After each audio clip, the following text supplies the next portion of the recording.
मैं यादव जाति से आता हूं, तो मुझे बार बार ये बताया जाता है कि तुम देश की मुख्य धारा में नहीं हो, तुम पिछड़े हो, तुम शूद्र हो। इस मनवाद की जननी, इस जातिवाद की जननी आरएसएस जब तक इस देश में है, तब तक इस देश में दलित, शोषित, वंचित समाज के साथ भेदभाव होता रहेगा। और फिर जब बात आती है मुसलमानों और किसी और धर्म के व्यक्ति से लड़ने के लिए, तब सब मिलके कहते हैं कि अरे हिंदुओं इकट्ठे हो जाओ, तलवारें उठा लो, फरसे उठा लो।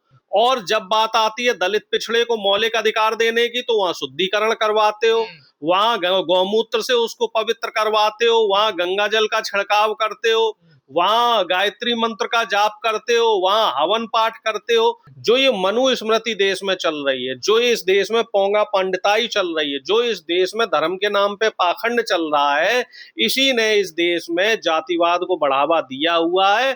खड़गे साहब 85 साल के एक बुजुर्ग व्यक्ति हैं, और अगर उनके कहीं पहुंचने से कोई स्थल अपवित्र हो जाता है, तो इससे ज्यादा शर्म की बात हमारे देश के लिए, प्रधानमंत्री के लिए, बीजेपी के लिए, आरएसएस के लिए नहीं हो सकती। शुद्धिकरण करके क्या साबित करना चाहते हैं लोग? देखिए, ये लोग समय समय पर ये बताना चाहते हैं कि आप पद में चाहे कितने भी बड़े हो जाएं, आप चाहे किसी भी राष्ट्रीय पार्टी के अध्यक्ष हो जाएं, चाहे आप मुख्यमंत्री हो जाएं, चाहे आप प्रधानमंत्री हो जाएं, लेकिन आप रहेंगे जाति के हिसाब से शूद्र ही, रहेंगे आप पिछड़े ही, रहेंगे आप अछूत ही। अखिलेश यादव जी, कहना नहीं चाहिए, जब मुख्यमंत्री थे तो वो अपने आप को उच्चासीन और कुलीन वर्ग का मानने लगे थे, और इस बात को बकौल वो खुद कहते हैं कि जब मैं मुख्यमंत्री पद से हटा और जब मेरा जो मुख्यमंत्री आवास है गंगा जल से धुलवाया गया, गौमूत्र से पवित्र करवाया गया, तब उन्हें इस बात का इल्म हुआ कि अरे मैं तो शूद्र था। और अब वो खुल के इस बात को स्वीकारते हैं, जबकि जब वो मुख्यमंत्री थे तब उस बात को उन्हें मानने में कहीं ना कहीं हिचक होती थी, और अब वो खुल के कहते हैं कि भाई मैं शूद्र हूं, मैं पिछड़ा हूं, और मैं शोषित वंचित समाज से आता हूं। और खड़गे साहब ने भी इस बात को संसद में, राज्यसभा में कहा है कि ये बात सिर्फ मेरी नहीं है कि मेरा अपमान हुआ या मैं जहां पहुंचा उसको पवित्र करके गंगा जल से धुलवाया गया और शुद्धिकरण करवाया गया। ये बात देश के पूरे 85% आबादी की है, क्योंकि देश में 85% दलित, पिछड़ा और आदिवासी व्यक्ति सदियों से रह रहा है। हम लोग सदियों से उसी भेदभाव को झेलते आए हैं, हम लोग सदियों से उस शोषण को झेलते हुए आए हैं कि कैसे हमारे मुंह पे मटका और कमर पे झाड़ू बांध दी जाती थी, कैसे हमें पढ़ने के अधिकार से सदियों से वंचित किया गया, कैसे हमें बराबरी में बैठने से वंचित किया गया, कैसे हमें वोट डालने के अधिकार से वंचित किया गया, हमें कोई व्यापार नहीं करने दिया जाता था, शासन सत्ता में हमें भागीदारी देना तो दूर की बात है, हमें बताया तक नहीं जाता था कि सरकार में, शासन में, सत्ता में आखिर चल क्या रहा है। और अब देखिए, पूरा देश नहीं, अब तो 80 साल हो गए ना, अमृतकाल चल रहा है देश में, और दलितों के साथ अभी भी छुआछूत भेदभाव हो रहा है। अमृतकाल चल रहा है मनवादियों के लिए, अमृतकाल चल रहा है आरएसएस के संघी विचारधारा वालों के लिए। इस देश में जहर काल या विष काल चल रहा है देश का जो शोषित वंचित समाज है, जो देश का पिछड़ा समाज है, उसके लिए। पिछले 12 साल से एक चीज आप देखो कि हमें बोध करा दिया गया है, हमें इस बात का कि समय समय पर हमें इस बात को बताया जाता है कि तुम दलित समाज से हो, तुम पिछड़े समाज से हो। मैं यादव जाति से आता हूं, तो मुझे बार बार ये बताया जाता है कि तुम देश की मुख्य धारा में नहीं हो, तुम पिछड़े हो, तुम शूद्र हो। और इस देश का जो भी शोषित वंचित समाज का व्यक्ति है, जो इस देश में सदियों से रह रहा है, उसको भी समय समय पर ये लोग पीछे से पिंच करके ये बताते हैं कि वही तुलसीदास का वही दुआ, जिस पे विवाद इकट्ठा होता है, बार बार उस पे विवाद बनता है। इस बात को लेके कई जो बहुजन चिंतक हैं उनको भी वंचना का शिकार होना पड़ा है। पिछड़े इंसान नहीं है क्या? देखिए तुलसीदास जी क्या लिख के गए, ढोल गवार शूद्र पशु नारी सकल ताड़ना के अधिकारी। इस देश में चाहे वो शूद्र हो, चाहे वो पशु हो, चाहे वो स्त्री हो, इनका सिर्फ एक ही दर्जा है कि इनको ये लोग ताड़ना, यानी कि इनके साथ ये लोग शोषण करेंगे ही करेंगे, इन लोगों को अपने बराबरी नहीं मानेंगे। देश में संविधान लागू हुए चाहे 75 साल से ज्यादा हो गया हो, लेकिन अब भी दलित और शोषित वंचित समाज को बराबरी में नहीं आने देते। मल्लिकार्जुन खड़गे का तो छोटे मोटे आदमी है नहीं, वो इतने बड़े नेता हैं, जब उनके साथ ऐसी हरकत हो रही है तो जो आम गरीब है, बेचारा व्यक्ति है, दबा कुचला, उसके साथ क्या करते होंगे मनोवादी लोग। इसी बात को खड़गे साहब ने शुक्रवार को जो संसद का सत्र का आखिरी दिन था उसमें कहा था।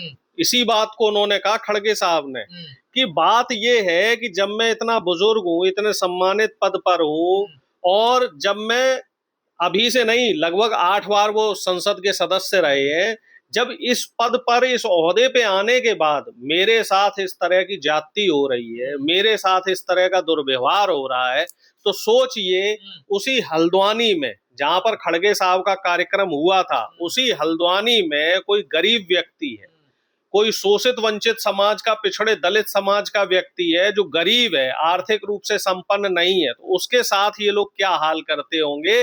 और इस पर बीजेपी के लोग क्या कह रहे हैं कि ये काम करने वाले जो व्यक्ति है वो बीजेपी से जुड़ा नहीं है, जबकि उसका रिकॉर्ड दिखा रहा है कि वो आरएसएस का कार्यकर्ता है और वो बीजेपी के एक प्रकोष्ठ का बड़ा पदाधिकारी रहा है, और उसका बीजेपी के बड़े बड़े नेताओं के साथ फोटो है, उसका पुष्कर धामी के साथ भी फोटो है, और उसका बीजेपी के जो प्रदेश अध्यक्ष हैं, जो बीजेपी के राष्ट्रीय कार्यकारिणी के बड़े बड़े नेता हैं, उनके साथ भी फोटो है। तो साफ तौर पे एक बात तो क्लियर हो गई कि बीजेपी के कार्यकर्ता ही आपको हर जगह इस तरह का काम करते हुए दिखेंगे, हर जगह इस तरह का काम करते हुए मिलेंगे।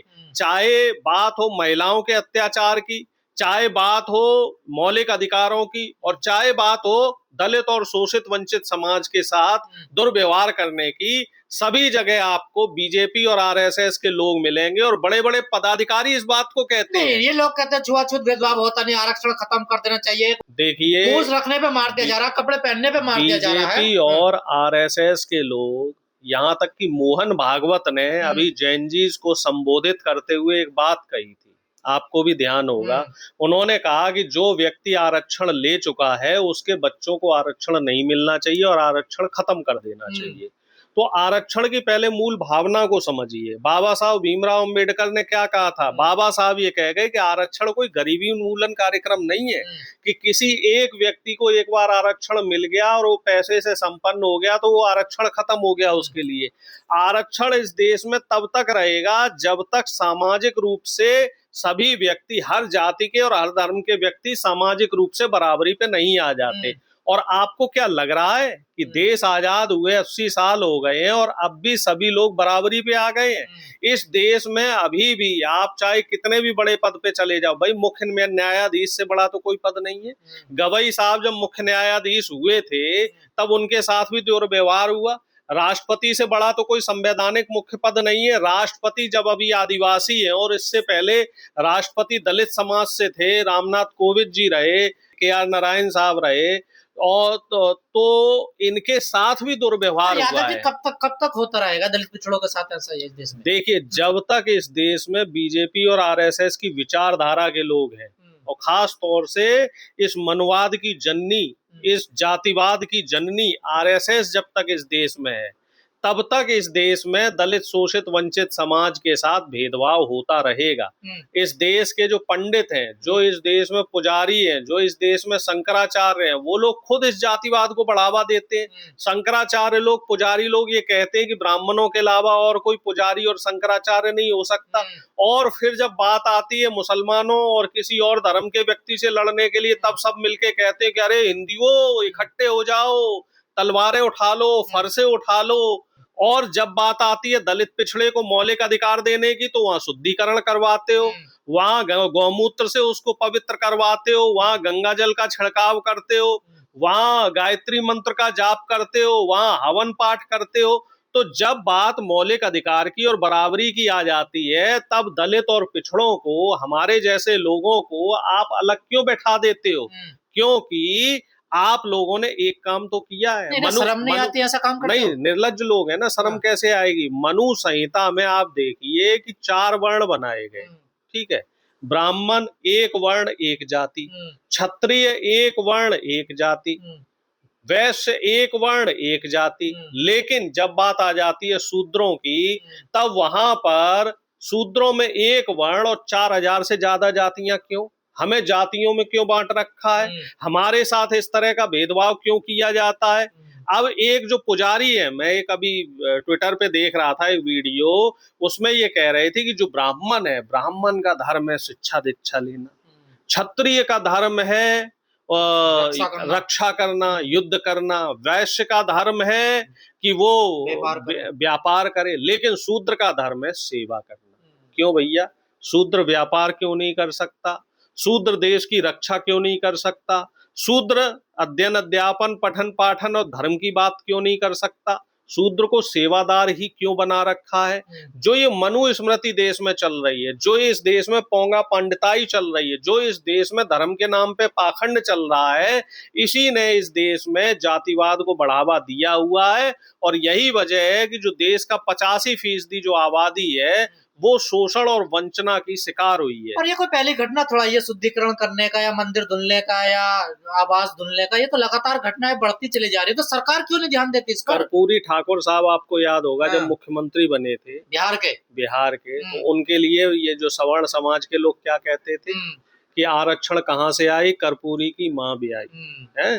इस तरह की अभद्र भाषा का इस्तेमाल होता था। आपको ध्यान होगा बाबू जगजीवन राम जी जब डिप्टी पीएम बने थे, वो प्रधानमंत्री उनको बनाया गया था, उनके साथ इन्हीं मनवादी व्यवस्था के लोग जो मेरी पार्टी में भी है, इन लोगों ने भी उनके साथ दोहरा व्यवहार किया। उनकी बेटी मीरा कुमार ने बताया था ये बात। इस बात के कई लोग गवाह हैं। और इससे पहले भी कई ऐसी घटनाएं हैं। बाबा साहब भीमराव अंबेडकर किस तरह से भेदभाव का शिकार हुए, और जब उनको पढ़ने लिखने में भेदभाव करके विश्वगुरु बन जाएगा भारत। देखिए, जब तक इस देश में संविधान पूरी तरीके से उसका अनुपालन नहीं होगा और आखिरी पायदान तक बैठे व्यक्ति इसका अनुपालन नहीं करेंगे, इसको नहीं मानेंगे, जब तक देश में शिक्षा, रोजगार और चिकित्सा को लेकर सरकार संजीदा नहीं होगी, जब तक देश में जो ये गैर बराबरी है, जो गरीब अमीर और जाति और धर्म के नाम पर भेदभाव है, ये खत्म नहीं होगा, तब तक देश विश्वगुरु तो छोड़ दीजिए, हम लोग विकासशील नहीं हो पाएंगे। विकसित की तो बात छोड़ दीजिए, ये पैसे से नहीं होती ना नफरत। नहीं, पैसे में न भेदभाव नहीं होता। दलित का हाथ से पैसा तो ले लेंगे, लेकिन दलित के हाथ में किताब नहीं देंगे ये लोग। दलित के हाथ से ये लोग मेहनत मजदूरी तो करवा लेंगे। इस देश में रहते हुए कि ऐसी हरकतें होती हैं? नहीं, अब कहाँ जाएं? बात ये भी तो है ना। वैसे देश पे देखिए, गर्व करने वाली बात नहीं है, बात ये है कि हम कहाँ जाएं। जो इस देश का 85% जो बहुजन है, जो इस देश का मूल निवासी है, अगर हम चलिए मान लीजिए शर्म कर लें कि मुझे शर्म आ रही है, तो आपकी मूछ काट दी जाती है, चुटिया रखें आपकी चुटिया उखाड़ दी जाती है, आप कुछ करें तो कथा भागवत करें तो हमारा सामाजिक बहिष्कार किया जाता है। लेकिन अब बात घूम फिर के वहीं आ जाती है, तो आखिर हम लोग कहाँ जाएं? हम लोग क्या अंडमान निकोबार द्वीप समूह चले जाएं, अफ्रीका के जंगलों में चले जाएं? आखिर क्या करें? गर्व ना करें, फक्र ना करें, शर्म ना करें, क्या करें? ये जो देश का 85% बहुजन है, ये इस समय इस देश में हाशिए पे खड़ा हुआ है। आपने बहुत ही संजीदा सवाल किया है कि आपको गर्व होता है भारतीय कहने पर, या आपको शर्म महसूस होती है। हम लोग अपने आप को लज्जित महसूस करते हैं। हम लोगों को कहीं ना कहीं अंदर से हमारा मन कचोटता है कि एक तरफ तो हम ये कहते हैं कि हमारा देश महान है, हमारा देश जो है, हम आज़ादी की 80वीं स्वतंत्रता दिवस मना रहे हैं, हमारे देश को आज़ाद हुए 80 साल हो गए हैं, लेकिन वहीं दूसरी तरफ जब भेदभाव के ऐसे मामले आते हैं, और वो भी हल्के पुल्के व्यक्ति के साथ नहीं, देश की सबसे पुरानी पार्टी और उसके राष्ट्रीय अध्यक्ष और एक बुजुर्ग व्यक्ति जो 8 बार संसद के सदस्य रहे हैं, उनके साथ इस तरह की घटना होती है, तो सोचिए एक आम आदमी के साथ इस देश में क्या दुर्व्यवहार होता है। जो छपरी हवन कर रहे हैं या शुद्धिकरण कर रहे हैं उस प्रांगण का, उनको पता है कि मल्लिकार्जुन खड़गे का क्या इतिहास है? उनको इतिहास नहीं पता, उनको दलित है। सिर्फ एक बात पता है कि ये शूद्र समाज से दलित है, सिर्फ एक बात पता है। मनवादियों को सिर्फ एक चीज मालूम है, आदमी को जेल में नहीं डालना चाहिए। कोई व्यक्ति दलित है तो वो दलित है, वो उनके पद से, उनकी प्रतिष्ठा से उन्हें कोई मतलब नहीं है। जेल में डालेगा कौन? सरकार इन्हीं की है ना, डालेगा कौन जेल में? अगर इनकी सरकार नहीं होती तो इनकी हिम्मत नहीं होती। कब तक झेलोगे? जब तक देखिए इस देश में इन मनवादी लोग सत्ता में बैठे हैं तब तक हमें इस तरह के भेदभाव का, जातीय भेदभाव का सामना करना पड़ेगा। हमें पूरी तरीके से जब ये सिस्टम बदलना पड़ेगा। जब तक देश में बहुजन जो देश का है, जो दलित पिछड़ा है इस देश का, वो जब तक क्या कहते हैं ब्यूरोक्रेसी में नहीं आएगा, जो हमारे ब्यूरोक्रेट्स हैं उसमें जब तक 80% दलित पिछड़े नहीं आएंगे, जब तक मीडिया में 80% दलित पिछड़ा नहीं आएगा, जब तक न्यायिक व्यवस्था में 80% दलित पिछड़ा नहीं आएगा, और जब तक संसद में, विधानसभाओं में, विधान परिषदों में जब तक 80% दलित पिछड़ा नहीं आएगा, तब तक कहीं ना कहीं इस देश का जो बहुजन है, जिसे ये मनवादी लोग शूद्र कहते हैं, उनको इसी तरह के भेदभाव का, इसी तरह की बेइज्जती का, इसी तरह के अपमान का सामना करना पड़ेगा। ये बात तो बीजेपी के लोग कहते हैं कि देश में जातिवाद नहीं है, और खुद प्रधानमंत्री ये कहते हैं कि देश में सिर्फ 3 तरह की जातियां हैं, एक किसान है, एक नौजवान है और महिलाएं हैं। जबकि जब प्रधानमंत्री ने, आपको ध्यान होगा, एक्ट में जब फेरबदल हो रहा था तो उस समय पूरा सवर्ण समाज इनके खिलाफ लामबंद हो गया था। तब जातिवाद क्यों दिखाई दिया? और खुद इनकी पार्टी के लोगों ने इनका विरोध करना शुरू किया। उसके बाद ओबीसी को इंक्लूड करने की बात हुई, तब प्रधानमंत्री को तेली तमोली बन के संबोधित किया गया।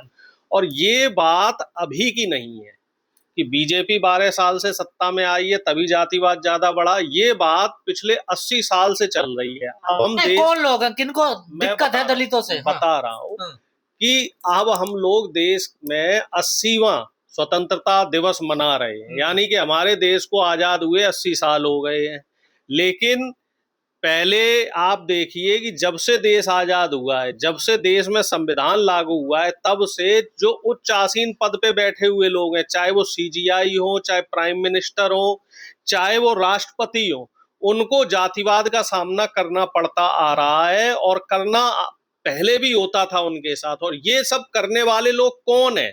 ये लोग हैं आरएसएस और मनवादी व्यवस्था को मानने वाले लोग। ये वो लोग हैं जो खुलेआम देश के संविधान का विरोध करते आते रहे हैं। आरएसएस के उस समय प्रमुख हुआ करते थे गोलवलकर, और उन्होंने संविधान की प्रति को जलाया था। उन्होंने तिरंगे को राष्ट्रध्वज मानने से मना किया था, और देश आजाद हुए 55 साल बाद इन्होंने तिरंगे अपने जो मुख्यालय है उस पे फहराया। और वही लोग अब राष्ट्रवाद का और देश प्रेम का और देश में संविधान का ये राग अलापते हैं, कहते हैं देश में बराबरी आ गई है।